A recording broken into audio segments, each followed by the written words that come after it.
na parte de domingo, 2 moedinhas na caixa de ofertas. Esta história contada por Jesus da viúva que doou 2 moedinhas tem profundas lições para mim e para você. Vamos abrir a palavra de Deus em Marcos capítulo 12 e vamos ver então os versos 41 a 44. Marcos capítulo 12 e os versos 41 a 44. E estando Jesus assentado defronte da arca do tesouro, ou seja, no pátio onde as pessoas podiam entrar, porque no lugar santo e santíssimo somente os sacerdotes entravam, mas ele estava no pátio onde a arca do tesouro estava. Observava a maneira como a multidão lançava o dinheiro na arca do tesouro, e muitos ricos deitavam muito.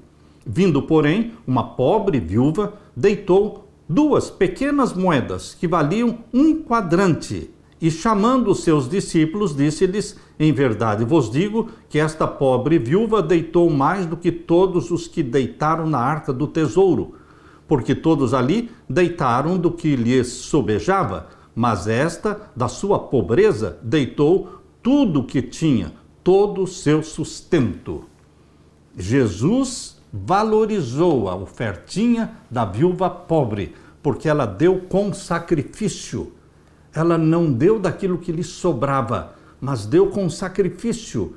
E ela deu tudo o que tinha, as 2 moedinhas. Jesus Cristo valoriza muito a intenção com a qual nós damos as nossas ofertas. Se estamos dando com sacrifício, se vai nos fazer falta, ou se estamos dando do que nos sobra. Como é o seu caso? Como acontece com você? Você dá daquilo que lhe sobra ou você dá com sacrifício? Queridos, o templo de Jerusalém era uma bela estrutura. O monte do templo dominava a vista da cidade e as gigantescas pedras usadas em sua construção são uma maravilha até hoje, algumas delas pesando centenas de toneladas.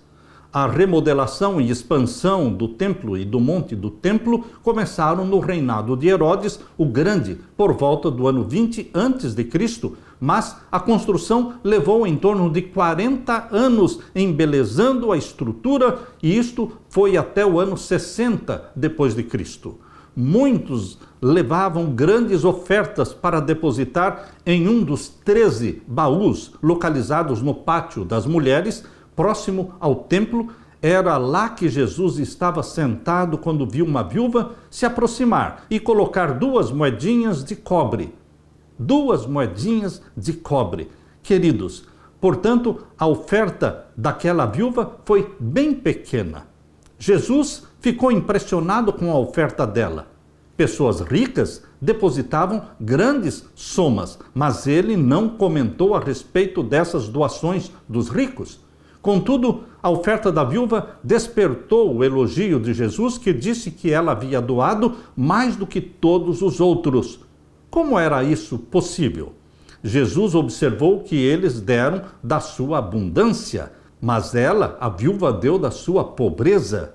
Eles ainda tinham muito que sobrou para eles. Ela deu todo o seu sustento, o que tornou extravagante a sua dádiva, embora seu valor monetário fosse minúsculo.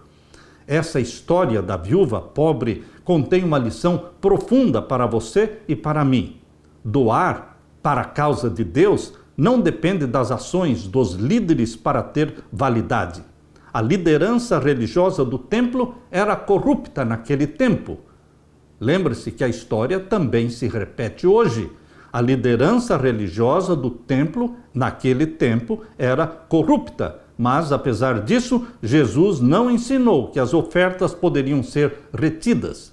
Havendo corrupção naquele tempo, ou hoje, não é desculpa para você ou eu retermos nossas ofertas, nossos dízimos. Não é desculpa.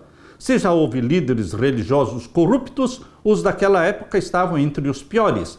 Pense em Caifás, em Anás. E Jesus também sabia disso.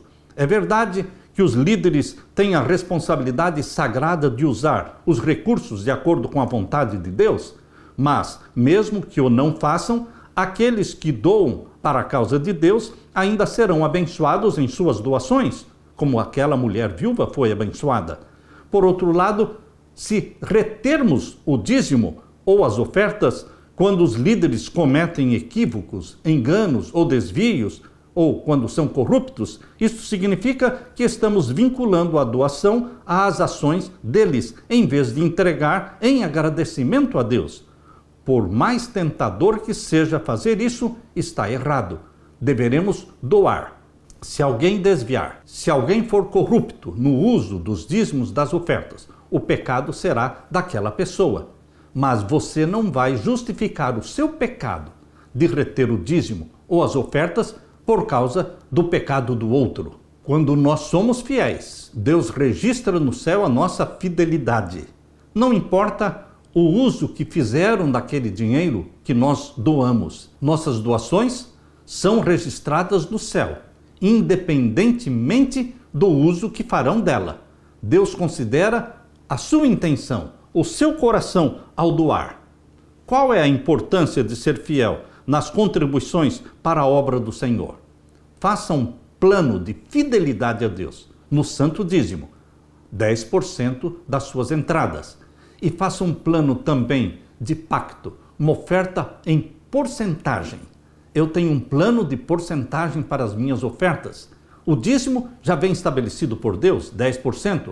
A oferta é voluntária no sentido de que você escolhe a sua porcentagem. Você pode escolher 10% para a sua oferta, ou mais, ou menos de 10%. Aquilo que você propõe no seu coração, Deus aceita, porque é uma oferta voluntária. Aleluia!